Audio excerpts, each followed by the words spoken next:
We hold these truths to be self-evident, that all men are created equal, that they are endowed by their Creator with certain unalienable rights, that among these are life, liberty, and the pursuit of happiness, that to secure these rights, governments are instituted among men, deriving their just powers from the consent of the governed. Pulaski Monument. Okay, this was here since 1894. It was put here by the Society of Cincinnati.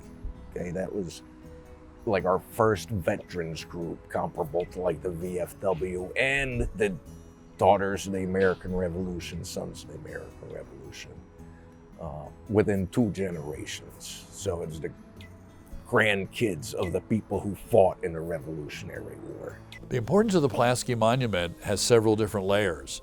One, what really happened there in 1778, and then probably more information on how that is interpreted over the years, particularly when the Society of Cincinnati decides to put up the monument, and then they have to get Dr. Price to find where it should have been, and then all the history since then about defending the monument from development. So it's kind of a multi-layered significance. The best way to put it is there's always been a little mix-up in the history, as history goes. You know, it was not a massacre. It was not an affair. It wasn't a skirmish. It was a battle. This is the Willis Andrews farm. Pulaski was a genius at maneuvering and such. And of course, he had the cavalry.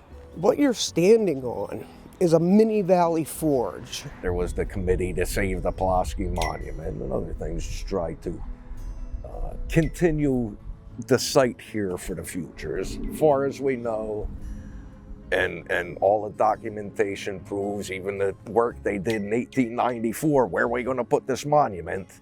You know, they chose here because this is where the battle took place. The monument would not be there if it was not for one solitary individual, George Solanus, a remarkable man, Bronze Star in World War II, totally disabled veteran, moves to Little Egg Harbor. They're going to develop the site. Only the 15 feet that are immediately around the monument are owned by the Society of Cincinnati. The rest of the land is open for development. And this one little frail man, very religious man, individually stands up to government institutional power and preserves the monument.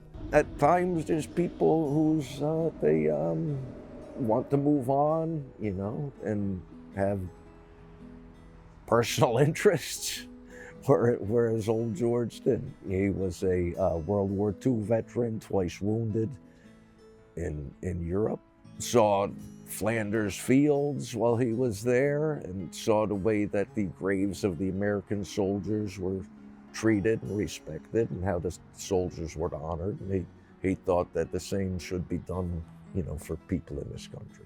This was actually zoned as a cemetery before 2006.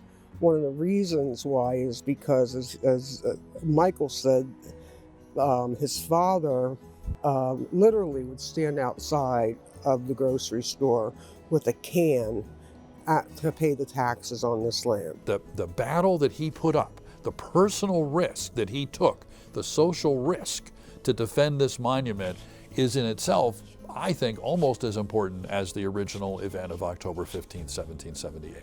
Whenever I think of George and his wife, it's a very tender story to me. She really was extremely dedicated, and as much as George, I keep talking about it being a solitary one man against the system.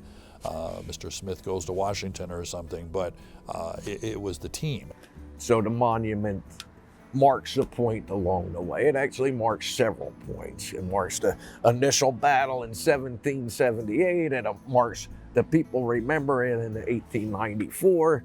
It marks it being saved in the 80s from development, and it marks today. The Ocean County Cultural and Heritage Commission is presenting this award to the Affair at Egg Harbor Historical Society is because they have preserved a piece of history that was otherwise would not have been preserved, would not have been respected.